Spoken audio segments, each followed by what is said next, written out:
What's up, everybody? Anyway,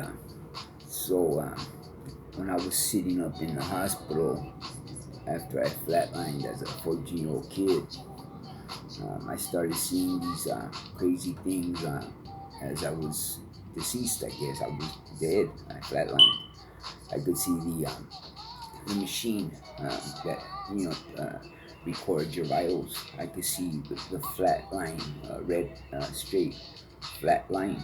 And I saw the doctor point to it, and he even said that he flatlined again. We're not going to be able to revive him this time. The second time, his heart has completely stopped.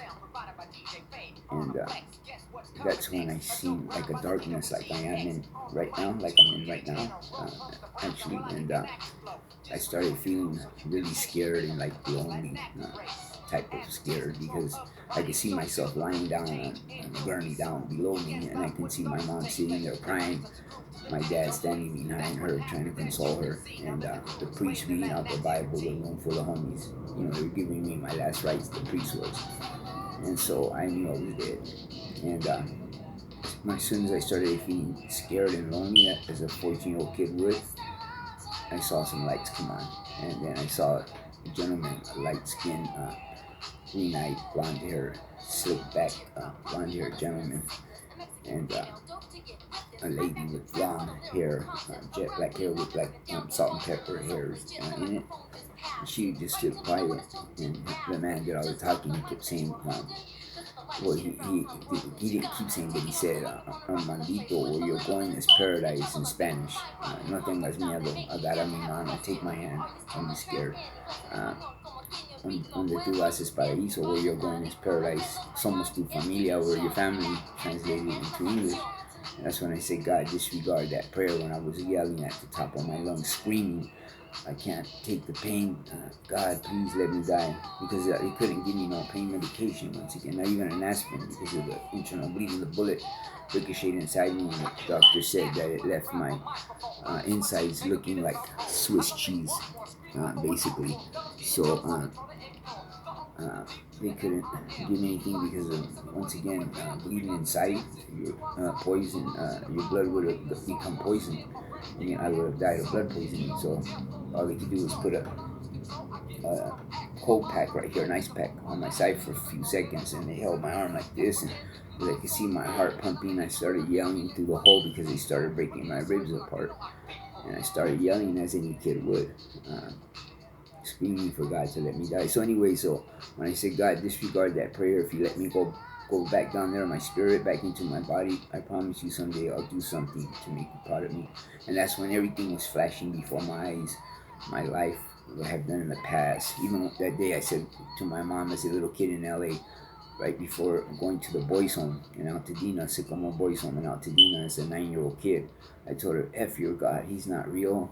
In our living room in L.A., he's fake. And the cross she had nailed to the wall fell, and it fell right at my feet. Like God telling me, how the heck was it gonna it's nailed to the freaking wall? How was it just gonna pop off? It was, on a nail, hanging from the nail. How was it just gonna fall on my feet like that? It was God sending me the message that he's not fake, that he's real and very powerful. Anyway, so all that started flashing before my eyes, all the gang banging, getting jumped into the hood, and the Callejon back in the day in the LB, in 10th and Alamedos, where it all started for us, where the Chicos models are, bad boys, Chicos model shack, bad boys, in translation, Chicos models. So our shack was right there in 10th and Alamedos back in 76 when I got jumped in. They even showed that, me being jumped in by the 13 homies for 13 seconds. And then when they said, when the homie came up and said, you're now LiL'Mando'Loco from Eastside Longo, and you gotta get jumped into the Chicos model. I had gotten jumped into Eastside Longo, and then they jumped me into the Chicos model, so I got jumped in twice that night. That's when he said, you're now from the Chicos models. And that's where our club shack was. We hung out there, slept there, ate there, did everything there, rock rolls there. Anyhow, had our guns there, everything was done at the shack for us. And all the OGs from Vida Nueva, New Life, Vida Nueva, that's what it means in English, New Life. BN would come in and kick it with us. Some of them would shoot their dope there. Some would bag up their dope, Big Mondo, the one I'm named after, is a good fighter too. He was a boxer as well. That's who I was named after. They called me Little Mondo. He would hang out there, Fierro, with us all. He'd be getting into his fights. Out here, I used to watch him. I used to say, man, that boy could fight the way he would move, and keep his hands up. And Sling the dog, I used to say, man, I want to be like him. And so, because I used to box a little too, but not like him. He was real good.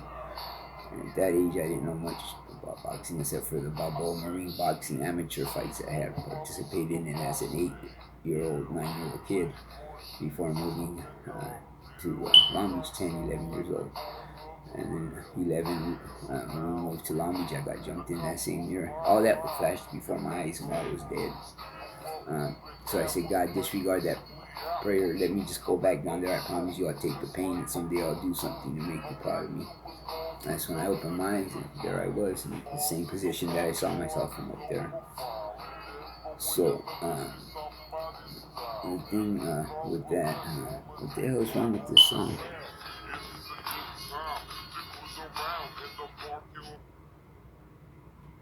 Anyway, so as I'm laying there and I see myself dead,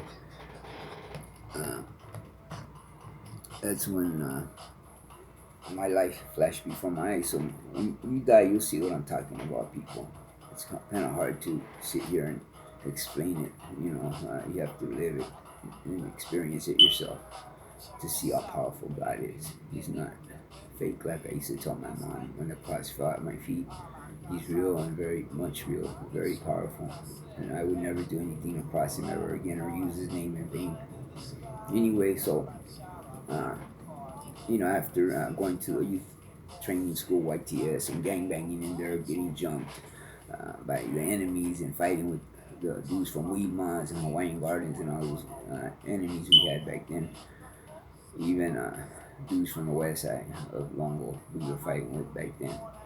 The east side we didn't get along. That's who popped that cap on me. The reason I got shot and I couldn't see no blood on the shirt that afternoon when I got shot is because whoever's watching this that was there that night.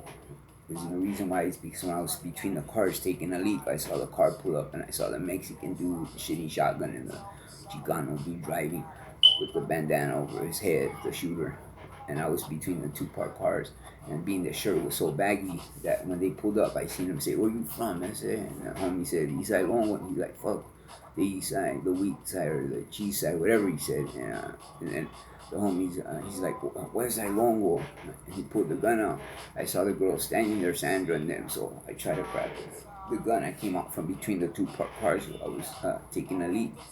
And I tried to grab the gun, and that's when he shot me through here because the sleeve of the t-shirt was so baggy that it made a big sleeve here for the bullet to go through. And that's why we were looking around. And I was on the ground trying to get up. I kept falling because the bullet hit my spine and it damaged the spine, so I couldn't feel nothing from my waist down for many months.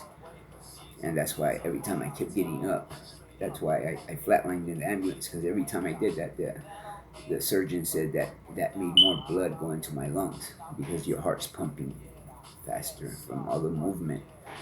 And that's why my lungs filled up with blood so quick, because I punctured my lung when I went through here.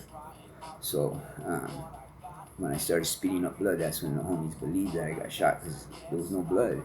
Once again, if the bullet went through here, that's why we couldn't see no holes on the t-shirt, no blood, because it went in through the sleeve. And that's the reason why I got shot here when I tried to grab it. He shot me through here. I'll never forget the look on his face when I came out from between the parked cars. I startled him, and that's when he turned towards me. And his hand was like shaking, and I tried to grab the gun, and he shot. And that's when I hit the floor, and then he shot again. Luckily, the homies threw bottles and bricks at the car, and he ducked down like that, and that's why he missed me. Is he shooting the bottles or hitting the car, the roof of the car, and the brakes and stuff the homies were throwing at him? Yeah, he swiped 2 cars on his way off the block, Hoffman and Anaheim. We were chilling between Anaheim and 11th Street right there. It was our block, my block. later on, and that's when I got shot at the age of 14. So I remember the car taking off, and I'm trying to get up, and that's why I started spitting up blood because of my heart pumping so fast. More blood went into my lung, kids. So it's no joke. Growing up on the streets and hanging out on the streets when you can be better off at home with your loved ones, with your mom, your dad, your brothers and sisters. It's best to be home where you'll be safe. For most of us, anyway. Some of us have it bad at home, but most don't. You're most likely better off at home than the streets. That's my opinion, kids. You're nothing out there in the streets but danger and the devil, and that's it. Nothing more, nothing less. So anyhow, you can take it for what it's worth. Take heed to my warning, or all I can say is, hit the watcho.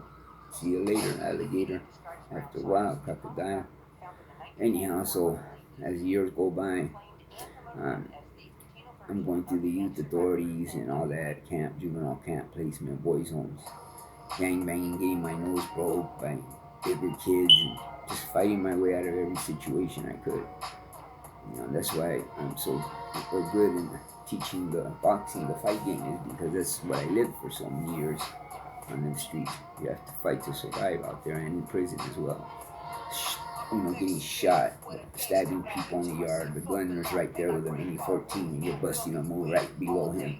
Of course you're gonna get shot. My legs look like freaking Swiss cheese from all the pellets from back in the day when they would shoot with the shotguns. They didn't have the mini 14s. They had that, but they also had a shotgun. They would shoot with the shotgun first until that guard got shot in the face. That's all of that. It was there when that happened in the chow hall. Northern Southerners were going at it. The guard went running to break it up, and the gunner shot inside the chow hall. The gunner inside the booth in the corner of the chow hall. He shot with the shotgun and hit that guard in the face. After that, they outlawed the shotguns, the 12-gauge pump shotguns, and now they just have the mini 14, the one bullet that tumbles. It's a 223 round, like an M16. When it hits you, it rips through you, like it'll hit you in the leg and it'll rip up through and come out your shoulder or something. When it started down here by your ankle, it's a very deadly round, but it only shoots one person. The shotgun shells spread, and I got shot. When they would say get down, we wouldn't get down. We were trained to fight until death, or until the guards jumped on you and got you in handcuffs. So we kept fighting, stabbing, and we would get shot. So it's a very dangerous scenario, kids, to be on those prison yards. Not only that, but your enemy could take the knife. Sometimes you're this big and your enemy's that big, and you're busting a move on them because you have to. It's your time to bust a move to earn your stay on the yard as a Sudanese. Whatever gang you choose to run with, you have to run with a gang in prison. You can't do it by yourself. It doesn't work that way. You can, but when something jumps off, you ain't got no backup. You're gonna get smashed on that yard by whoever your people is riding with. So you have to join some type of group. Either if you're African American brother, you run with the Crips, the Bloods, the BGFs, or if you're Mexican, you run with the Southerners or the Northerners or the Paisas, the cartel, homies that are behind those walls. Or if you're a Wood or a Comrade, you run with the Whites, the BGF, the Aryan Brotherhood, or the Nazi lowriders, or the skinheads, the P9, whoever you choose to run with, but you're gonna run with somebody. You can't do it on your own. You want to be a Christian, those are the ones that get stabbed because they're out. It's so crazy to say so, but they're the ones that on the yard when it jumps off. If they're a certain race and there's a riot between your race and another race, they're the ones that get stabbed because there's only a small little group of them in the yard, and this bigger group of whoever you're rioting against will rush them and take it out on them because they're of a certain race and they're holding that Bible, so they can target them. So yeah, you have to run with a group, otherwise you'll get smashed. So it's just, if you think you're just gonna go in there and do your time, kids, and it don't work that way. You have to get involved. Yeah, even if you're not a gang member, your people ride, you have to ride. And us being Chicano, like when they put me in that cell with another rival gang member of my same race, um, after I got in a fight with the guard at CRC, they took me to Chino prison from California Rehabilitation Center, CRC, in Norco, California, to Chino, California, which is higher custody. Chino prison is 20 minutes away from Norco. They drove me there in a patrol car. When I got there, I remember the guards in a big circle, the goon squad, the special unit, clad green jumpsuits. The big dudes, they're all 6 foot and above. In order to have the patch special unit, they have to be at least 6 foot and be in very good shape, be a big dude. That's how they accept you into their special unit. We call them the gooners, the goon squad. When I got there, the gooners were in a big circle putting their black gloves on. This is the guy that likes to assault the staff. Yeah, that's him. So I got in a fist fight with 2 correctional officers that pushed me into the wall. See, when you're pushing that line, you're always in a bad mood. You hate everybody and everything because you're just hating life.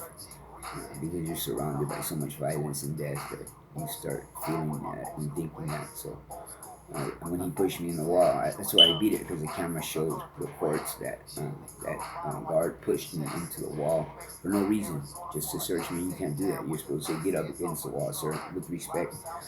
And I guess that he's only human. That CO, that day he was having a bad day and he pushed me, and I'm human too, and I had my bad day that morning. It was 6 in the morning, 5 something in the morning at breakfast, going to chow. When he pushed me like that, I just woke up. I had got a Dear John letter the night prior from my girl at the time saying she wasn't going to wait for me that year violation. I was only doing a year, and she wrote me a letter saying she was through with me. And so I woke up in a bad mood. And when he pushed me, I reacted and I socked him. And it was on him cracking. He started fighting. He had him and his partner, 2 against me. And I'm just a little dude, but I held my ground. Anyhow, so when I got there, they said, "Is this him?" They don't know what happened. They don't care. All they know is that I assaulted the staff and they're going to get with my program, because that's their job. I'm not mad at them. It's nothing personal. They got to do what they got to do. And I respect that, and I recognize that. So when I got there, they said, "Yeah, this is him." So they said, "Okay, you guys can get the hell out of here. We got it from here." As soon as they left, they slammed that gate behind them. They just started throwing me from one end of the circle to the other, and they were big, huge gooners. And they, light me up, stomp me out, kick me. That one would, and then he would throw me to another one. And he would do the same between that little group or that part of the circle. 3 or 4 of them would stomp me out. And after a few minutes of that, they didn't hit me in the face, so they couldn't see no actual scars or bruises or cuts on my face. All was it from the neck down, and I was hurt bad because they stomped me out. They have big steel-toe boots, so you can imagine my ribs, they broke and whatever else. Thank God they didn't break my ribs, but I was so freaking sore.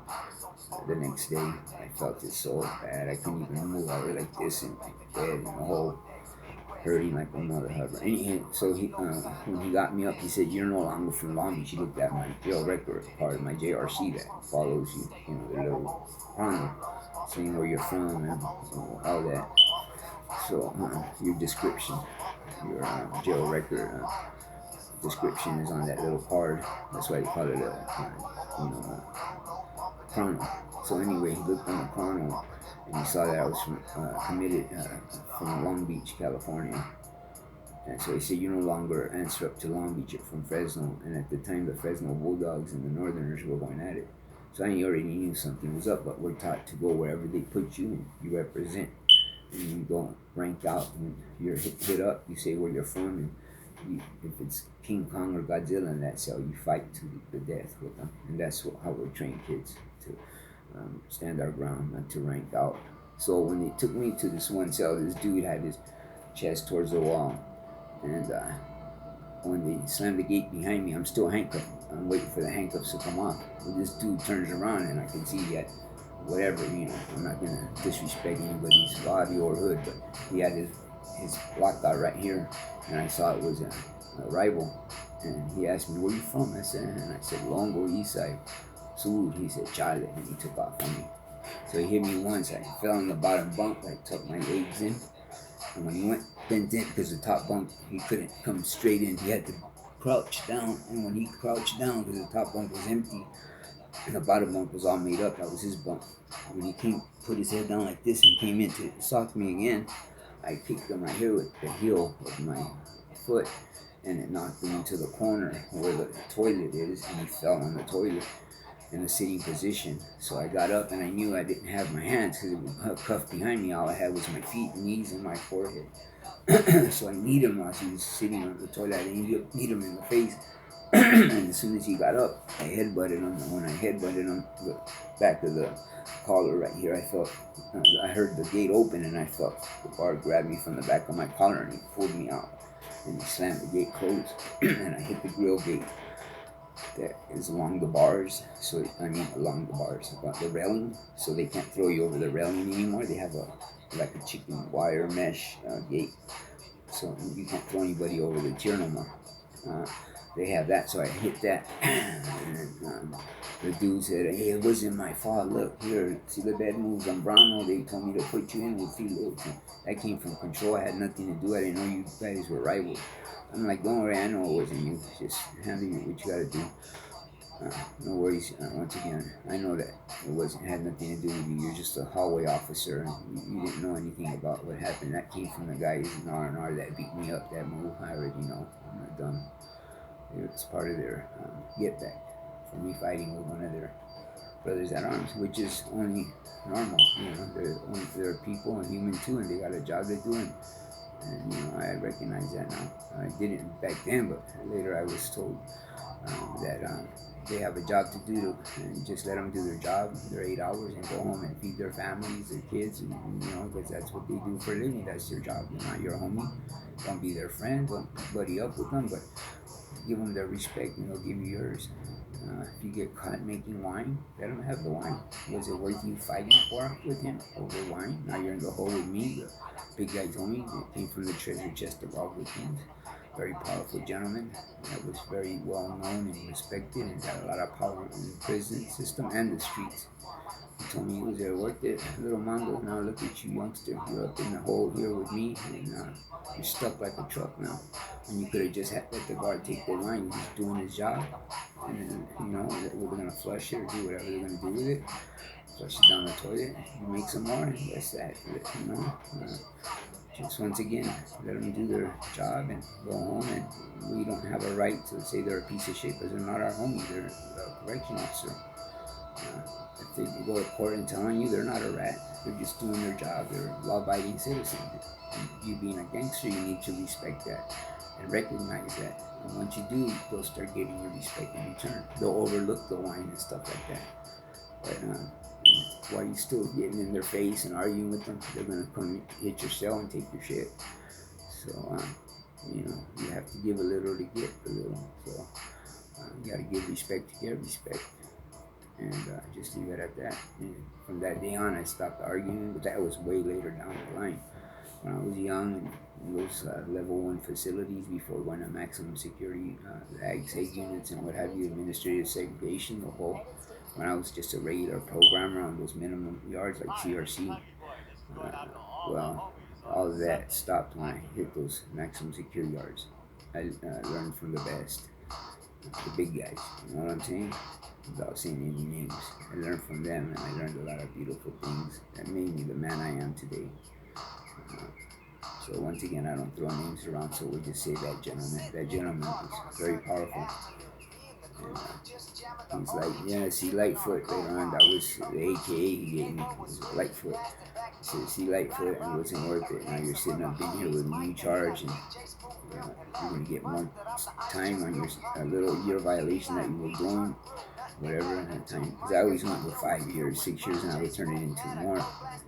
Being a writer, get your time. So anyhow, after that dude jumped me in the cell, I already knew they were going to walk both of us to medical, because they have to, before they light you up, they have to check you out with medical. And there's an altercation like that. He saw both of us get hit, he saw it, and he'd get kneed and kicked and headbutted. And so as they're walking me down the hallway, they take me to medical. I tell the nurse real quick, I'm fine, there's nothing wrong with me. She's like, oh, so you're refusing treatment? Yes, I am. All right, get him out of here. Bring in the next guy. So as the lieutenant of Mejia from Palm Hall, the Filipino lieutenant, he's walking me back with a sergeant. They're escorting me like, why did that happen? And I'm like, I don't know. I'm just going, through the whole 9 yards with him. But at the same time, I'm pulling my handcuff off. And I see the dude that attacked me coming on this side of the hallway, because this side of the hallway comes down, and this side of the hallway, the left side, goes up. See, you don't walk in the middle of the hallway. That's where the guards walk, and they run all the time, responding to alarms. So there's nobody in the middle. That side, the left side, is for going up. The right side is for going down. That's the way you walk, like programmed to receive, in one big circle. Anyhow, so as they're walking me up, I see him walking down, and the guard, the lieutenant, he was like, why did that happen? And he said in the report, the 115 right up there, all he saw was my shoes, the karate shoes, with nobody standing in them, just my karate shoes. And then he saw me bolt across the hallway with one handcuff hanging. He saw me attack the dude, Felix, it was his last name. And I got him a couple times. Said, hey, I said, how does it feel now? How does it feel to be handcuffed? When somebody rushes you, chunk, you should have let my handcuffs come off. You did that shit in front of the man. Beat you frente, you front, you did a front move, fool. And I started socking him. And I only got a couple hits in and he tackled me. I remember watching the guy from the corner of my eyes on my stomach on the ground. They're holding me down, their knees all up on my back. I just got jumped by them in the R&R receiving a relief. When I got brought there by the CRC minimum custody COs. When they brought me there, that's a higher custody. So I'm on my stomach, and the higher custody COs got their knee on me. I just got beat down by them in R&R when they brought me, so I was already sore. And then I got jumped in the cell by this dude, handcuffed. All this happened the same day. Now I'm in the hallway on my stomach with knees on my back and the back of my neck and on my back where the bullet is in my spine. It felt like the bullet was going to explode because I had already been shot at that age. And then another one had the sergeant. He had his knee on my legs, so they had me pinned down. But on the corner of my eye, I seen the CO go to the booth that they have in the hallway. And they have a slot that they can open and close, get stuff from that's inside the booth, from the hallway officer in the booth.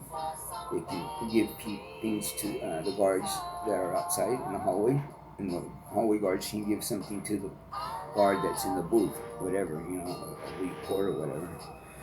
So he asked him for leg irons, and the dude, I remember he opened a big slot and he put the leg irons in there. He handed him the leg irons to that slot.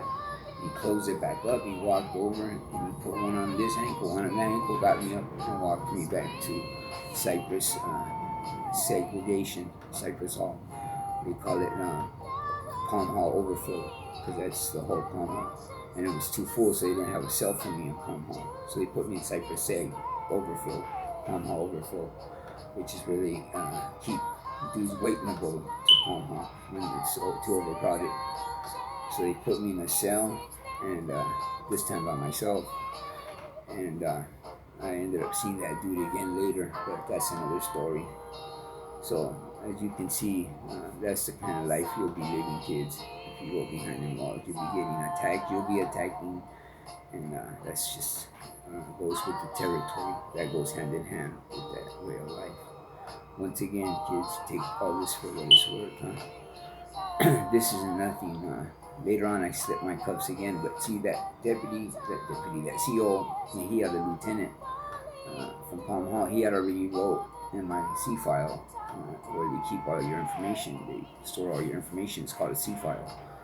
In my file, he had already wrote my C file, Prano, saying that I slipped my cuffs and that I need to be carefully handcuffed and black boxed over the handcuffs, where you have no play to move around and to slip your cuffs because there's a black box and it's solid steel and you can't move them. So you can't pick your handcuff key hole with the paper clip like I used to do, or slip my cuffs like I used to do once they put that black box over it. So he had already written that. So later on, when I slipped my cuffs and I used a weapon, on an inmate wall in the hole as well. And go out handcuffed everywhere. When I was going to yard that day, I slipped and hid in a room. And I'll get to that story later where they said I became a legend. One time, years later after I'd done that, they were brought in a group of kids, college kids, and I guess future COs. And they were telling them that story. The lady that was just a CO back then, she was working the wand before going out to the yard. They wand you with the metal detector. And that day she was working the wand when I came out of the room and I stabbed one of the rivals. And anyhow, um, she's now a sergeant and she's bringing this tour in and she's telling them, yeah, and inmate Zambrano, me, Mondo Zambrano, inmate Zambrano hid in this room and when the rivals were coming out, he came out and he stabbed one right in front of me. I was over there working the wand in the inmates. I was just a CO back then. She didn't know that I was in the stand-up cage waiting to go home. I was paroling that day and they had brought me over from Cypress overflow to parole in Palm Hall because it's where I was supposed to be housed at, but they were so full they were housing me in Cyprus. So I had to sign my parole papers to leave that day going home. And while in that stand-up cage, there's little chicken wire against the bars, so you can't um, stab anybody through the bars or anything because that mesh is over it, just like it is out in the tiers over the railing, so you can't throw people over the railing. Well, this chicken wire that they have in these stand-ups, it was only room for one person, and you can't sit down. It's called stand-up because you just stand in there, and they open a little slot, and they take the cuffs off. You turn around, and you talk to the counselor, and then before they leave you, you turn around, and they cuff you through that slot, and they close it, and then they open the door and take you out. So anyway, I was in there, so she couldn't recognize me because of the little chicken wire mesh is so small she couldn't see. When she passed by the first time with that group, she didn't see me. And so she's telling the story. We used to call her Steinberg. It was her name, but everybody in the hole called her Stymie.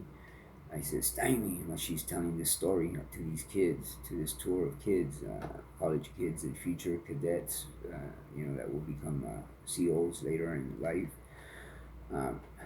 That tour that she was giving, and she was telling the story about inmate Zambrano, which is me, hid in that room and came out and he stabbed an inmate while I was working the wand, and I started blowing on my whistle, and that's when the rest of the correctional officers came running, and we were able to stop inmate Zambrano from doing any more damage.